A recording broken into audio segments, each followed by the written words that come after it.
and a young fellow who I really liked his work at halfback, and indeed I think might have been the one that set up the goal, or helped set up the goal that ended up with Robbie Tarrant. You spent the last 5 minutes pumping him up, so you'd want to hope it was. I'll find out in a moment. Tony Leonard here. Jamie, thanks for joining us. No, thanks for having me.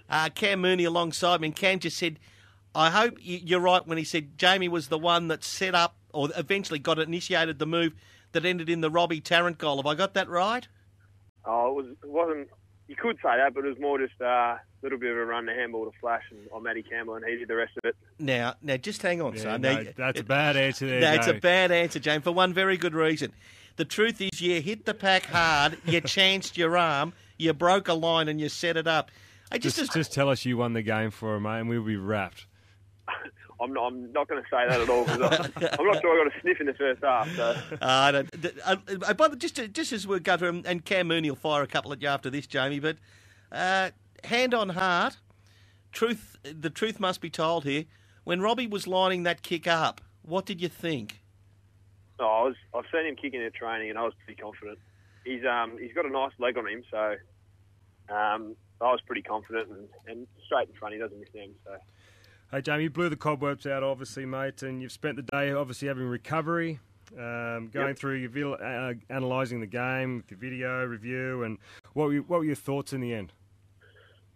Obviously, like you said, is to blow out the cobwebs and just get your legs back into the game, sort of game running and that kind of stuff, and you just can't replicate the match at training at all. So, I suppose Bradley's pretty happy with the way we attacked it, the intensity of the game, and all in all, we wanted to play what we've put in place the things we've been working on over the summer, and we did that to some extent. So hopefully we can just build on it over the next, probably months of footy. Have you spoken about a strategy how you want to attack the NAB Cup as far as we're talking about earlier with Tony, resting your older players? Do they play your 4 games, your 2 games, 3 games? Do you play a lot of your young guys? Has Scotty sat down with you guys and just said, look, this is how we want to go about it. We want to win it, or if we get there, great. If we don't, doesn't matter. We're just all about getting as many kids' games as we can and getting run into your legs, like you said.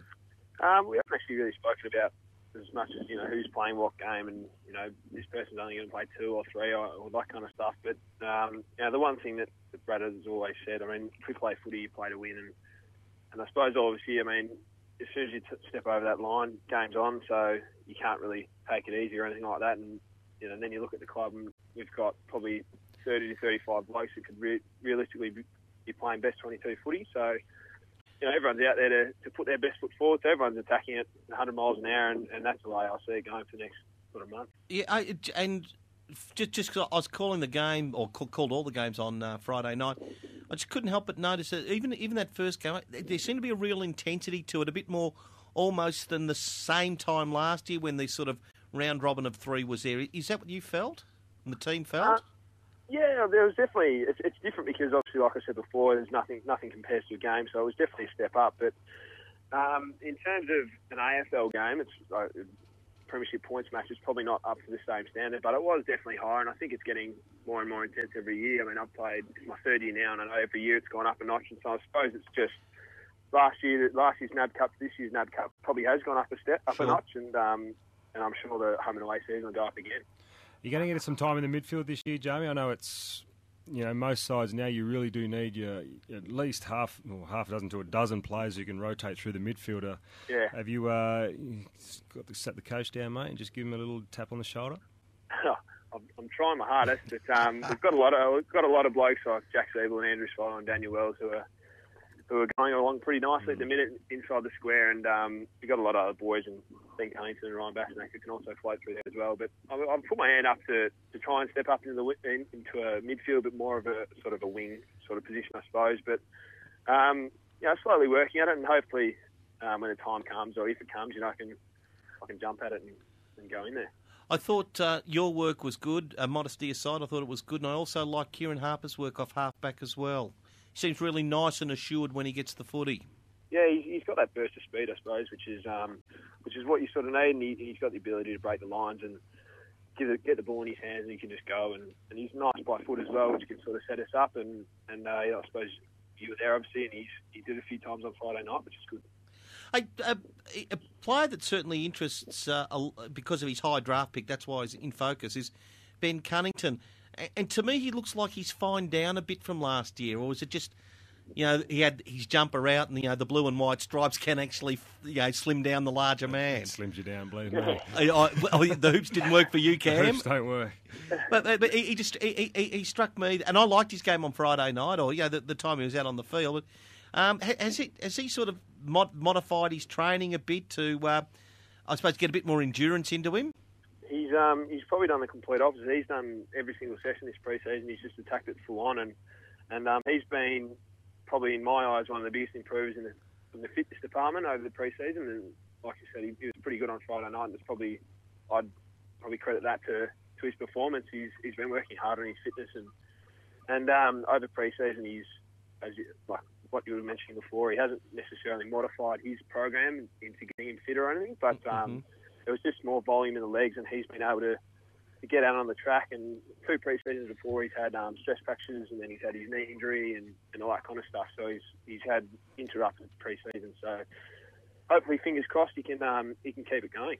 What about Andrew Swallow, Jamie? Seemed like a bit of a shoe-in to get the captaincy once they decided Boomer wasn't going to get us. Having a beer with him on Saturday night down at Mulwala.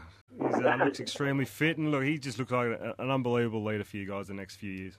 Yeah, as I said, I've been trying to do a little bit of work in the midfield, and he's been leading that since the start of this pre-season, and it was no surprise when I heard that it was going to be Andrew, and he's been fantastic since he's been appointed. And I think one of the main things, he probably hasn't changed the way he's been going about it, which is obviously good. And he's got obviously some pretty good mentors around him in Boomer and Drewy, and now he's also got Jack Siebel and Daniel Wells. So that'll be a pretty good group, and show us the way. I really appreciate your time. Just a couple to finish up from both myself and Cam, and we'll let you go because I know you've done training and want to get home, everything like that. But if there was a footballer, certainly in North Melbourne, an unlucky footballer, a bloke who could actually feel dirty on the world, that's Nathan Grimer. What's the prognosis? Because he's such a really good defender, but what's the prognosis with him now? Is it just the medial in 4 to 6 weeks, or is anything been revealed other than that in-house today?